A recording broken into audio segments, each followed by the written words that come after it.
Nosso Deus e nosso Pai, nós estamos aqui, Senhor, de novo, segundo a riqueza da sua graça, segundo a riqueza da sua bondade e misericórdia, voltando na jornada das parábolas, e que o Senhor, nós te pedimos, venha abençoar cada uma dessas pessoas que estão conosco, que fazem parte dessa jornada, que o Senhor venha ativar a tua vontade, a tua palavra, o desejo do Senhor nas vidas, e que aonde chegar, Senhor, essa palavra, essa mensagem, esse estudo, Senhor, esse trabalho que estamos fazendo, que ele possa enriquecer vidas, mas enriquecer muito no sentido espiritual, que eles encontrem o caminho, que eles encontrem paz, que eles encontrem justiça, que assim como aquela grande multidão esteve diante do Senhor ouvindo a sua palavra, que aonde chegar, Senhor, esse trabalho, essa mensagem, levante, Senhor, pessoas de uma maneira abençoada, que haja, Senhor, um apontamento na mente, na vida, no coração dessas pessoas, e que o Senhor venha ativar o melhor delas, o melhor da vida delas,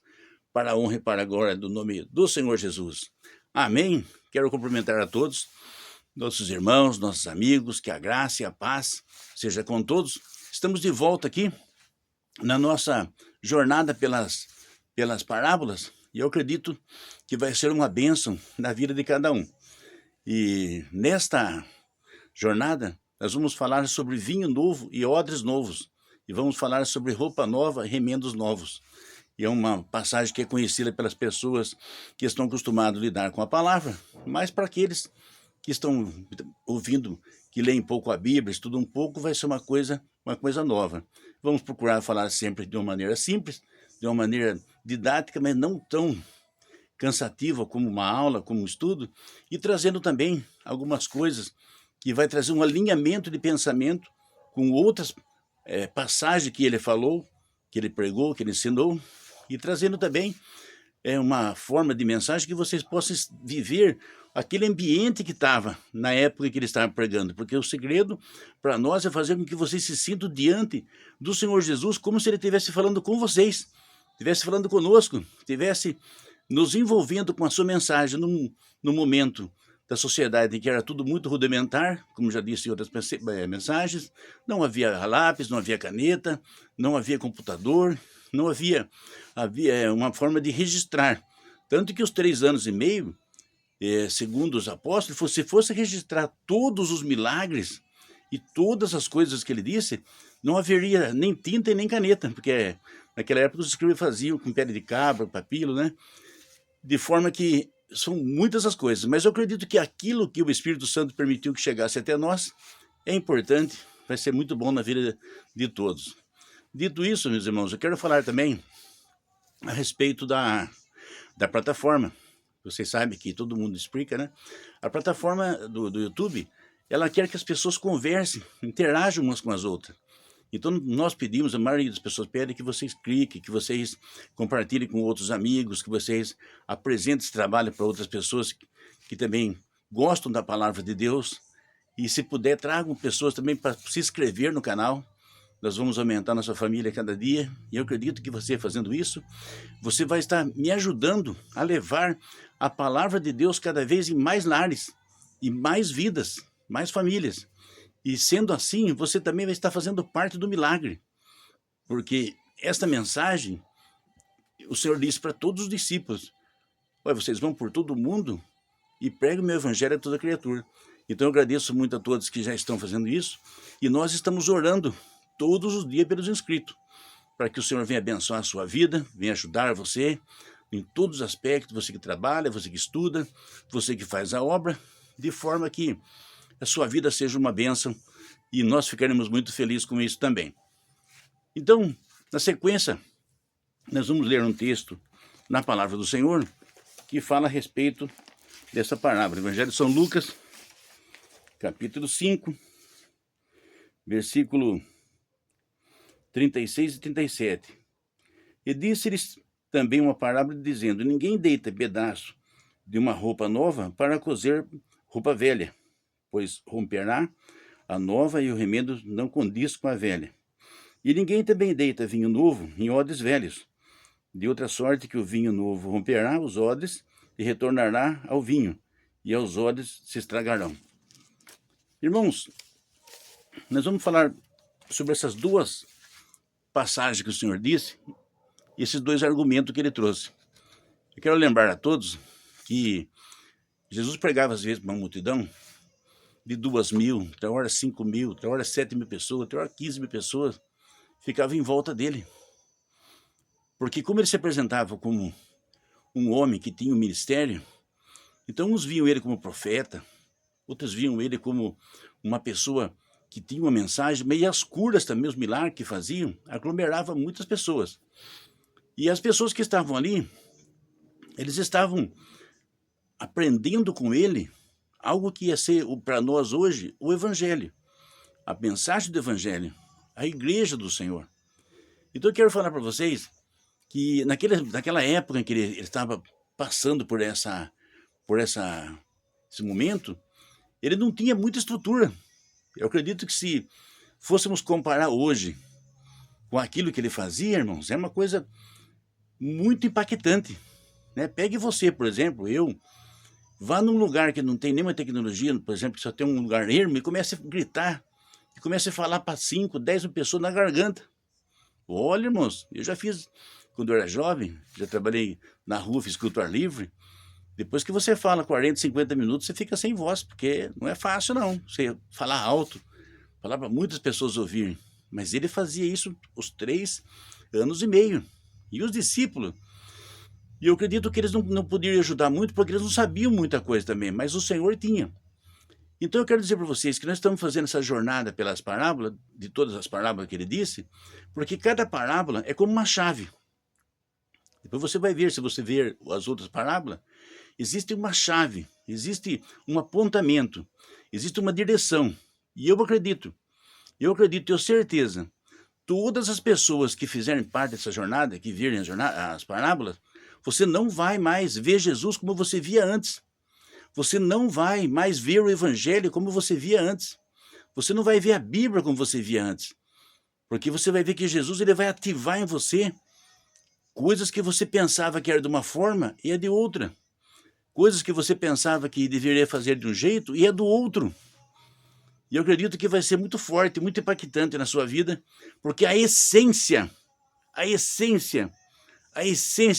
o perfume do céu, a graça do céu, ela vai começar a mexer com você.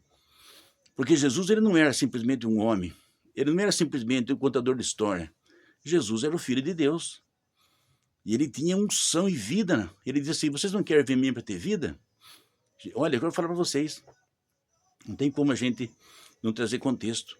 Chegou um cego de nascença para ele, eu acredito, né, que de nascença ele não tinha talvez essa pupila no olho, aquela bola que tem dentro do olho. E ele chegou talvez aquele olho, sabe? E alguém falou para ele, vai lá, quem sabe ele faz uma oração para você. Quem sabe ele te abençoa, quem sabe ele te dá uma moeda, quem sabe ele faz alguma coisa para você e levar o cego lá, porque sozinho não tinha como ele vir, né? Irmãos, ele chegou pro homem assim, falou, o que você quer que eu faça para você? Falou, quero ver. Falou, você quer ver? A Bíblia diz que Jesus cuspiu no chão, mexeu com o dedo e aquele lodo colocou no olho dele. Falou, vá lá e se lave agora. Quando ele voltou, o que você vê? Eu vejo o homem como árvore que anda. Aí ele abençoou o homem e ele voltou a ver. Agora eu pergunto para você, do que a Bíblia diz que o homem foi feito? Não foi do barro? Não foi do barro que Jesus foi feito, que os homens foram feitos? A Bíblia não fala que Deus pegou do barro, fez Adão e depois deu sopro de vida, e aqui estamos nós, né? Do jeitinho que Jesus quer, né? Uns ele quer mais gordinho, outros eles querem mais magrinho, outros eles querem mais alto, outro mais magro, né? Uns são louros, outros são morenos, outros são asiáticos. E nós somos exatamente do jeito que Deus quer, certo? Por isso que quando eu prego, eu ministro, falo para as pessoas, quando eu trato de pessoas, de pessoas que estão se sentindo muito diminuídas, muito pisadas, eu falo, olha, vá no espelho e fale assim, isso foi o que Deus fez. Deus não erra. Você acredita que Deus erra? Deus não erra. Deus fez isso.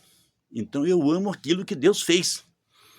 Porque, irmãos, eu vou falar uma coisa para vocês, tem pessoas que elas ficam presas a um padrão que a sociedade traz. Nossa, você tem que ter o cabelo assim, você tem que ter... Você não pode ser obeso, você não pode ser gordo, você não pode ser isso, você não pode ser aquilo. E as pessoas passam a se anular, vai se pequenando, a ponto de se tornar um produto. E junto com o produto vem a frustração, porque você vai estar sempre sendo comparado com outras pessoas, certo? Tem crianças, irmãos, que eles caem em depressão profunda indo atrás desses concursos, jovens, adolescentes. Então eu quero dizer para você, não fugindo do assunto, né, que o Senhor, ele tem uma essência. Ele muda e mudou na vida de muitas pessoas aquilo que era necessário ser mudado. Ele transformou o que precisava ser transformado. Mas hoje o que nós vamos falar é sobre essas duas passagens que ele falou. São duas parábolas, que ele pegava coisas que todo mundo conhecia, que todo mundo via, e ele falou a respeito do vinho do vinho do odre, e falou do remendo do pano novo com o pano velho. Nós sabemos que aqui, por exemplo, no Brasil, havia uma época que o tecido era muito caro. E eu, por exemplo, posso falar para vocês que a minha mãe, ela contava que ela pegava saco de açúcar, aquele saco que as empresas colocavam açúcar e depois levavam a algum lugar, esvaziava aquele saco, às vezes até comprava o saco, um saco cheio de 60 quilos, depois dividia com algumas pessoas, e eles reaproveitavam aquele saco, sabe fazer o quê? Lençol.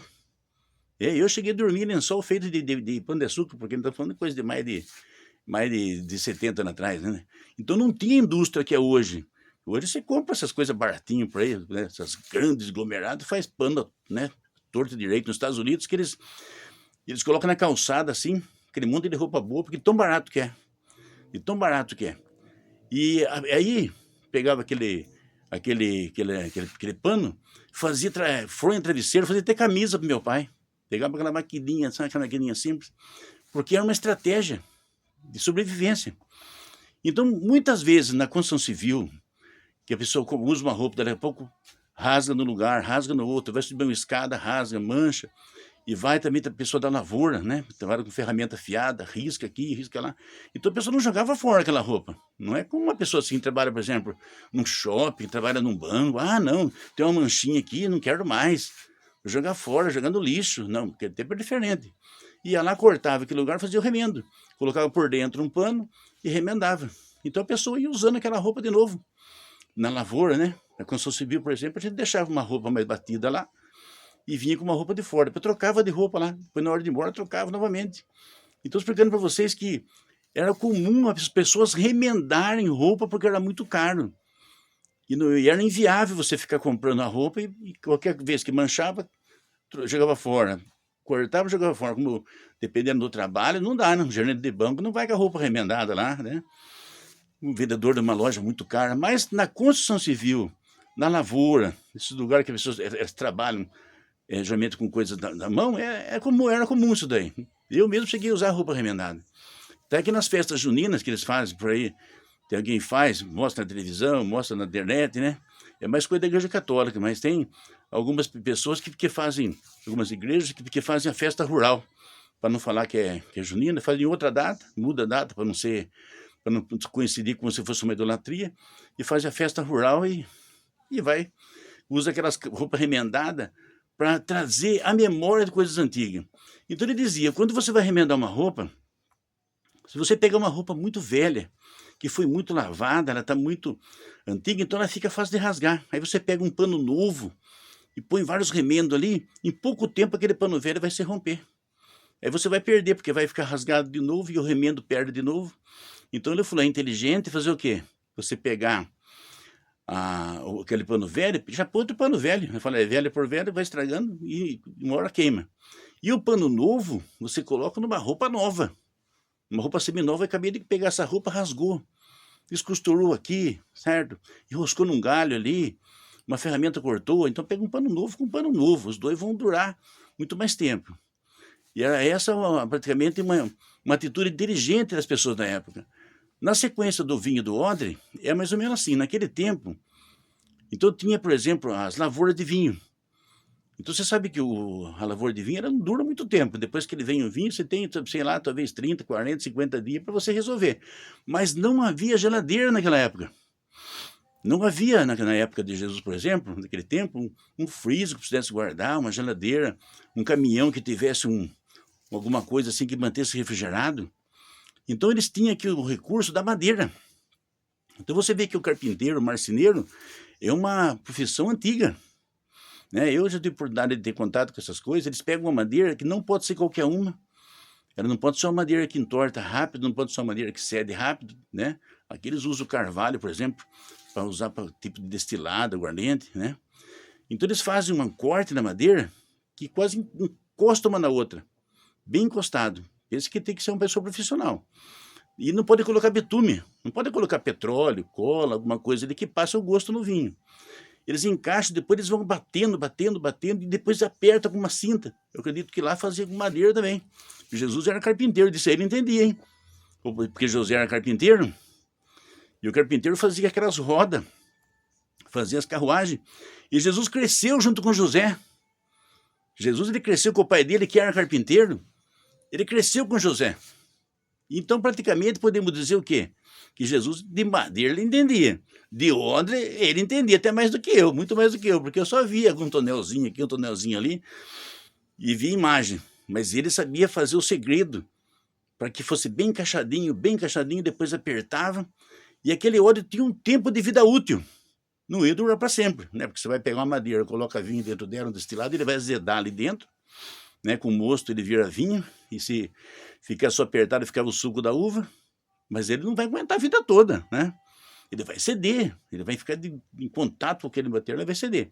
Então você pegava, por exemplo, uma safra de uva e pegava os odres novos. Então se ficasse, por exemplo, segundo eles dizem, que o vinho quanto mais velho melhor, porque ele cria uma forma, um reagente que depois vai para o organismo, que o vinho é um dos alimentos mais bons que tem, porque ele é bom para o coração até, né? Não o vinho com álcool, porque o vinho com álcool, ele já é outro problema, né? Não vamos nem mexer com esse negócio aí que vai dar problema. Vamos pegar o suco da uva.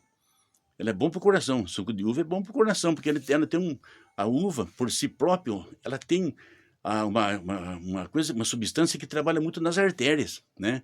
O álcool é mais da batida de carro, por aí da confusão, da briga, não é para mexer com esse negócio não, deixa para lá. E então colocava aquela safra de uva, ia para o lagar, moía ela, pisava nela, moía ela no jeito rude que eles tinham, e iam colocando dentro dos óleos de vinho, e aí depois podia vender aos poucos. Deu para entender, né? Pegava a uva, pisava nela, fazia o processo do lagar, moía tudo, fazia aquele líquido, colocava dentro do odre, e se demorasse para vender, sabe, o odre ia resistir, porque o odre era novo. O odre era novo, ele resistia o tempo. Olha, passou 10 meses, não acabou aquele vinho ainda, acabou um ano, tem vinho ainda lá. Então, o odre novo, safra de vinho nova. Mas depois de um tempo, aquele odre já ia entrar num estado de decomposição, né? Como tudo, né? Você vê que tem porta, você coloca a porta de uma casa, logo tem que chamar o marceneiro para cortar. Embaixo tem que refazer, guarnições, né? Batente. E a madeira, se eles pegassem, ele está dizendo, um odre que já foi usado, um odre que já está do tempo da validade vencida, e você colocar uma safra nova de vinho nele, o que vai acontecer? Ele não vai aguentar 2, 3 anos, sei lá quantos anos dura aquele odre, né? Se você tiver muita curiosidade, pode ver depois, que tem muito estudo sobre isso. E ele ia se romper, e o líquido ia perder tudo. Então você vê que ele estava dizendo duas coisas práticas que todo mundo entendeu, e agora vem a verdade prática, nós vamos tratar desse assunto. Irmãos, quando ele está falando do vinho novo e do odre novo, do pano novo, da roupa nova, ele estava falando sobre Israel. Porque quando foi feito a lei de Israel, quando Deus chamou Moisés e Arão, você vai ver em Êxodo, né, Levítico, Números, Deuteronômio, que ele falou da lei, ele diz assim, olha, vocês não podem se apresentar do jeito que vocês estão diante da santidade de Deus. Vocês não podem. Do jeito que vocês estão, vocês não podem se apresentar. Porque Deus, ele é amor. Deus, ele é misericórdia. Deus é bondade, Deus é graça. Mas Deus também, ele é duas coisas, justiça e santidade. Aí a coisa muda, irmãos. Olhe, presta atenção, a coisa muda. Para ele se apresentar perante Deus, para que Deus os aceitasse, o povo, então todo ano era feito assim. A pessoa que praticava um pecado grave, vamos fazer hipótese que a pessoa pegou e ela estava arando a terra e de repente o carro tombou, morreu 2 ou 3 pessoas. Então ele criou um prejuízo muito grande. Então ele pegaria depois, de acordo com o sacerdote explicasse para ele, ó, você vai pegar 2 bezerros, 2 ovelhas, e você vai trazer para sacrifício. Então aqueles animais vivos, que não tinha pecado nenhum, porque a ovelha não tem pecado, bezerro não tem pecado, certo? Aqueles passarinhos, pombinhas, não tinha pecado. Eles pegavam, cortavam aqueles animais, e o sangue daquele animal pagava pelo carro que tombou, pelas vidas que morreram. Ah, a pessoa lá ficou furiosa, tirou a vida da outra. Sacrifício. Ah, a pessoa lá roubou tal coisa da outra. Sacrifício. Ah, a pessoa lá traiu. Sacrifício. A ponto, irmãos, que era o sistema. O homem voltava para casa sem pecado, mas o animalzinho tem que morrer. Um sangue tem que ser derramado. Então ele está dizendo que em todo esse processo, ele apontava para uma direção. Que aquele sacrifício, ele era um símbolo de um dia que Jesus, que era um homem, né? Porque o animal não é um homem. E Jesus ia vir como forma de homem e ia morrer pelos pecados da humanidade. E Jesus veio sem pecado, porque quem formou Jesus no ventre de Maria, na barriga de Maria, no útero de Maria, foi o Espírito Santo, né? Jesus não era filho de José, no sentido assim, de criação, sim. Mas o Espírito Santo, quando você lê, ele formou Maria, ele formou Jesus, a semente dentro de Maria. Então ele não veio da descendência de Adão, ele não veio da descendência de Eva, ele veio do céu. Então o sacrifício dele seria perfeito por toda a humanidade. Porque se fosse um sacrifício de qualquer um ser humano, de mim, de nós, de qualquer pessoa, não dá certo, porque não era um sacrifício perfeito. Porque os animais que eram sacrificados, eles teriam que ser perfeitos. Eles não podiam ter defeito, não podiam ter mancha, não podiam ser aleijados. Ninguém ia falar assim, pega aqueles animais aleijados lá, porque o homem sabe como é que ele é terrível, né, irmãos? Ele é cruel. Ah, pega esse animal aleijado lá, ele gosta de desfazer dos outros, gosta de fazer as coisas, gosta de desmerecer as coisas de Deus. Olha, pega aquele animal que está aleijado lá, vai para o sacrifício. Então, a lei de Moisés falava, não, os animais tinham que ser perfeitos, podia ter mancha, não podia ser doente, tinha que ser animais perfeitíssimos. E Jesus, o sacrifício perfeito. Porque chegou um ponto que ele disse que as pessoas faziam assim, olha, eu tô a fim de fazer uma coisa errada, mas eu vou fazer um ato de violência, vou matar, vou destruir, vou fazer um pecado grave, vou fazer uma maldade, vou fazer uma traição, uma perversidade. Gado eu tenho muito aqui. Gado eu tenho muito aqui. Ovelha eu também tenho. Bezerro também tenho. Então eu pego aí 10, 50 bezerros e falo, sacrifique, tá? Porque eu tenho. Eu tô podendo. Eu tenho dinheiro. Eu tenho poder, eu tenho influência. Ficou assim. A ponto que no profeta Isaías, Deus diz para Isaías, por acaso eu me alimento de gordura? Eu me alimento de carne de animais? Eu me alimento de resto de animais mortos, queimados? Deus ficou triste. Porque Deus criou um ponto de contato que seria o arrependimento, a humildade, o reconhecimento da falha e uma oferta de sacrifício em morte. Quer dizer, a pessoa ia perder aquele animal, ia ter uma perda, mas a vida daquele animal ia resolver o problema da amizade do homem com Deus. O homem já usou aquilo como pagamento. Por isso que você vai ver no Novo Testamento lá, que Jesus, quando viu aqueles cambiadores, o que ele fez com os cambiadores? Ele pegou o rei lá e desceu na costa das pessoas, falou, viu, Deus fez uma coisa boa para que não perdesse a amizade com a humanidade, e vocês transformam isso aqui em negócio, em rolo. Você sabia que tem muita gente que é assim, irmãos? Ele fica com a mente cauterizada, coração cauterizado, ele acha que ele pode trocar com Deus, pode fazer rolo com Deus. Sabe, eu vou fazer tal coisa assim, mas depois eu faço uma oferta. Eu vou fazer tal coisa assim, mas depois eu vou lá e participo disso, aquilo. Não. Para Deus uma coisa, outra coisa é outra coisa. Você se apresenta para Deus, você tem que apresentar com o coração limpo. Porque o Senhor disse, bem-aventurados os limpos de coração, porque deles é o reino dos céus. Não adianta você falar assim, olha, eu sou uma pessoa perversa, eu sou uma pessoa corrupta, eu sou uma pessoa má, eu sou uma pessoa que não tem o caráter, sou desonesto, mas eu dou umas ofertas boas, depois a gente compensa. O homem pode ser que algum pastor, alguém de uma liderança, ele tente criar uma gambiarra, um conserto, mas não perante Deus. Perante Deus você tem que se apresentar igual. Eu quero trazer um corte aqui de um famoso pastor, que ele pregava para muitos estádios, e ele falou que tinha uma pessoa que seguia ele aonde ele ia, porque ele tinha recurso, tinha como pagar um avião, passagem de avião, tinha estrutura, um homem muito rico. E quando ele chegava lá, ele dava oferta de 15, 20, 25 mil dólares. Vezes 5, vê quanto que dá isso aí, irmão. Né? E então ele ajudava o trabalho que ele fazia. E ele pegou E ele chegou a um ponto que ele ficou incomodado porque esse homem só ia bêbado. Ele chegava lá alcoolizado. Mas já passou 1 mês, 2 meses, 3 meses, 4 meses, 1 ano, 2 anos, ele só ia lá bêbado, alcoolizado, dando oferta à carne. Ele falou, gente, a coisa mais difícil que você vai ver na terra é um pastor recusar a oferta. Certo? É muito difícil, porque todas as igrejas têm muito desafio. Além de ter muita despesa, tem muita gente pedindo o tempo todo, precisando de recursos.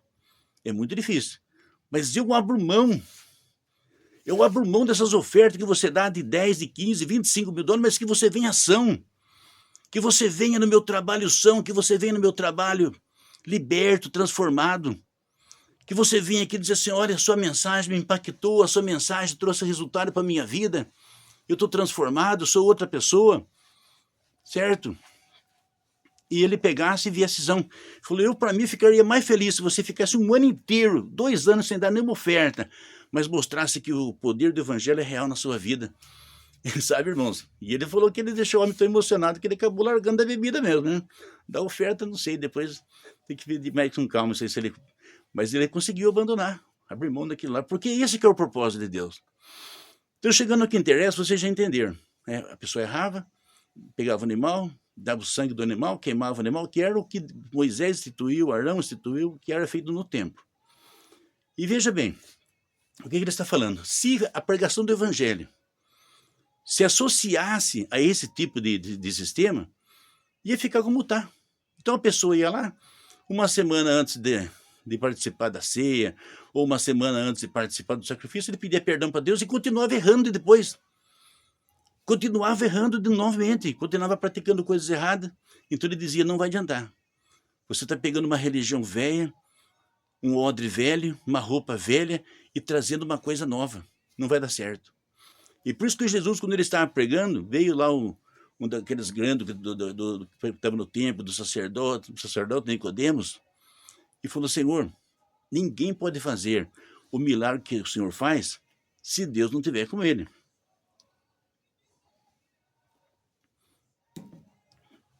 E ele disse, o que eu tenho que fazer para dar a vida eterna? Jesus disse, olha, você tem que nascer de novo. E Nicodemo disse, como sendo eu um homem velho, vou voltar na barriga da minha mãe e vou nascer de novo? Ele disse, o que nasce da carne é da carne, o que nasce do espírito é do espírito. São duas coisas diferentes. Então ele está dizendo, o Senhor está dizendo, não basta o corpo físico da pessoa se apresentar perante Deus, mas é necessário o padrão que João Batista trouxe quando ele começa a pregar o evangelho. Você tem que sentir tristeza pelo ato que você fez. Se você não tem tristeza pelo ato que você fez, Deus não te recebe, Deus não te aceita. Depois você tem que se arrepender, ter uma mentalidade de, olha, se eu nascer de novo, nunca mais faço isso.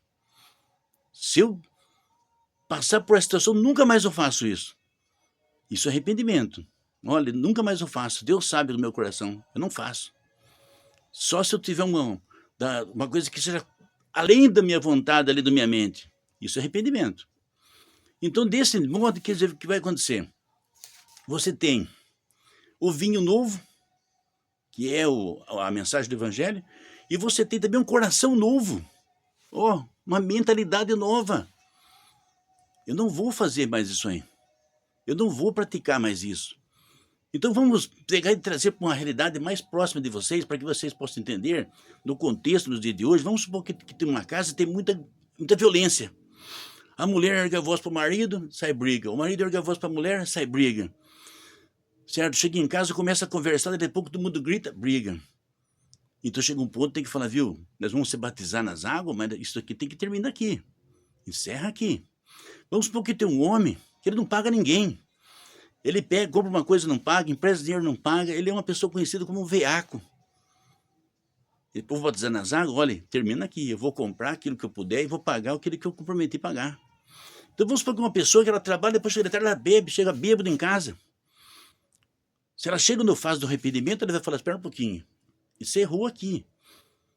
Eu não vou chegar bêbado em casa mais. Como é que eu posso dirigir um carro bêbado? Como é que eu posso chegar em casa alcoolizado, provocar as pessoas? Encerra aqui. As pessoas que mentiam, porque a Bíblia diz que o diabo é para mentira. Usava mentira o tempo todo, é mentira cedo, mentira na hora do almoço, mentira de tarde, mentira de noite, mentira na igreja, mentira para os familiares. Espera um pouquinho. Eu não tenho parte com a mentira, eu tenho parte com a verdade. Encerra aqui. Então isso quer dizer coração novo, mentalidade nova e o evangelho novo. Então nesse caso que ele está dizendo, remendo novo e pano novo. Se você pega o remendo novo e coloca numa pessoa que está com a mente e com o coração pronto, então os dois eles vão caminhar junto. É aquela pessoa que você fala, nossa, aquele homem lá, eu vendo um carro para ele e não faço nem duplicata, porque o homem é sério. Olha, eu trago aquela mulher para trabalhar na minha casa aqui, seja como doméstica, seja como qualquer tipo de atividade que ela faça, se ela passa, se ela cozinha, se ela é uma dentista, se ela é uma advogada. Eu assino duplicata em branco, porque ela é uma mulher confiável. E isso é pano novo e remendo novo, mesmo que ela tenha sido uma pessoa errada. Olha, aquele homem lá, ele era um marginal, ele fazia coisas erradas. Mas no tempo que a gente conhece ele, 5, 6, 7 anos, não se vê notícia ruim desse homem. Lá vai um homem sério, um homem responsável. Pano novo, remendo novo. Porque a pessoa decidiu, ela decidiu mudar de atitude. O coração dela decidiu, a mente dela decidiu, ela está focada, eu vou mudar de atitude, como aconteceu com Pedro, como aconteceu com os 12 apóstolos, menos aquele um que depois ele decidiu voltar atrás. Veja, por exemplo, o que acontece com Ananias e Safira. Eles estavam vivendo aquele momento. E a Bíblia diz que eles pegaram e falaram assim, viu, né, vai dar um perdido nos apóstolos, vamos enganar os apóstolos, vamos fazer mentira, que nós vamos vender nossa casa, a gente fala que vendeu por 20, sabe? Mas na verdade a gente vendeu por 40, a gente vai dar menos e vamos enganar todo mundo aqui. E a Bíblia diz que o Espírito Santo não aceitou isso, irmãos. A casa era dela, ela vendeu se ela quisesse, se ela vendesse, ela podia ficar com todo o dinheiro para ela. Mas a partir do momento que ela traz a mentira, a Bíblia diz que Deus não aceitou isso, já mostrou o caráter da igreja do que seria, e o caráter daquilo que Deus aceita e aquilo que Deus não aceita. A pessoa está no meio das pessoas, sendo falsa, sendo hipócrita, sendo mentiroso, sendo uma pessoa sem caráter, uma pessoa, sabe, meus irmãos, sem princípios. É pano velho com roupa nova, é odre velho com vinho novo, é essa mistura, meus irmãos, não dá certo. Não dá certo, Deus não vai aceitar isso. Então, o que aconteceu? A Bíblia diz que Pedro perguntou para ele, por quanto seu marido vendeu? Portanto, mentiu, caiu morta no chão. Por quanto ele vendeu? Ela vendeu. Caiu os dois mortos. Isso se Deus sair e matasse todo mentiroso que tem por aí no dia, e o negócio não ia ser fácil, não. Mas não serão aprovados, porque é uma mistura de coisa nova com coisa velha. Então, eu acredito que você entendeu. A mensagem é muito boa. Que Deus quer que as pessoas tenham iniciativa, que as pessoas façam as coisas conscientes, porque os olhos dele estão sobre todo lugar.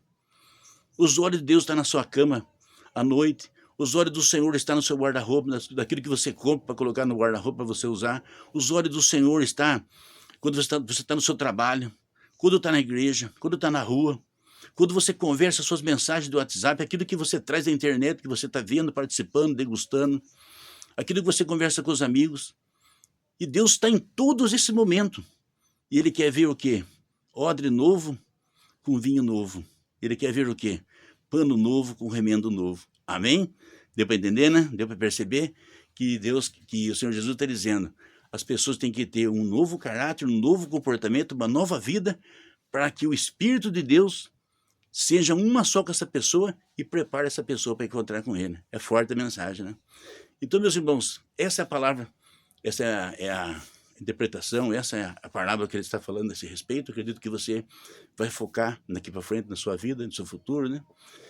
E quero convidar você também, que sexta-feira, às 3 horas, nós temos aqui o nosso trabalho, que é a hora nona. É a hora que Jesus foi crucificado pelo nosso pecado. É a hora que Pedro chegou no templo e disse, olha para mim, olha para mim, olha para mim, o que você quer? Eu não tenho prata e não tenho ouro, mas o que eu tenho eu te dou, levante e ande em nome de Jesus. Então é o impacto da mensagem, é o impacto da cura. Nós vamos estar trazendo geralmente posicionamento que deixa você com os pés no chão, focada, você está preparado para lidar com a vida, com o futuro. E temos uma oração, quem tem um amigo que é parceiro, nunca está sozinho, nós estamos orando, intercedendo por você, por todos que se inscrevem. E nós teremos também uma intercessão por aquilo que está desafiando a sua vida. Então vai ser forte, uma palavra, uma interpretação, um posicionamento, sexta-feira, 3 horas, espero vocês aqui no YouTube. E também Quero convidar vocês para que vocês venham fazer parte do